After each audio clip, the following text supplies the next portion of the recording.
Hi friends, ఈరోజు మేము ఆడుకుంటున్నాం. పిల్లలకి అప్పుడప్పుడు ఇలా ఊకే బొమ్మలు టీవీ పెట్టకుండా వాళ్ళకైతే గేమ్స్ అయితే ఇలా ఆడిపియండి. హైడ్ అండ్ సిక్ గేమ్ అయితే ఆడుతాం. హైడ్ అండ్ సిక్ అంటే దాగుడు మూతలాట. చూడండి ఫ్రెండ్స్, పిల్లలకి ఇట్లా ఆటలు మన చిన్నప్పుడు మెమరీస్ కూడా నేర్పిస్తే వాళ్ళు మంచిగా నేర్చుకుంటారు, మంచిగా ఆడుకుంటారు. ఎప్పుడు ఆ టీవీ బొమ్మలు పెట్టడం బదులు ఇలాగైతే హాయ్ ఫ్రెండ్స్, మా పిల్లలు అయితే చూడండి హైడ్ అండ్ సిక్ గేమ్ ఆడుతున్నారు. చూడండి ఎంత ఫన్నీగా కూర్చున్నాడు మా చిన్నోడైతే. చూడండి ఫ్రెండ్స్, మీరు కూడా చిన్నప్పుడు మెమరీస్ గుర్తు తెచ్చుకోవచ్చు. మా పిల్లలు చూడండి,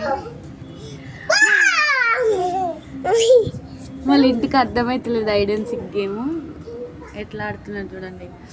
వర్షం వచ్చేలాగానే ఉంది ఈరోజు అయితే. వెదర్ ఘోరం, అసలు ఫుల్ వచ్చింది వర్షం ఆల్రెడీ.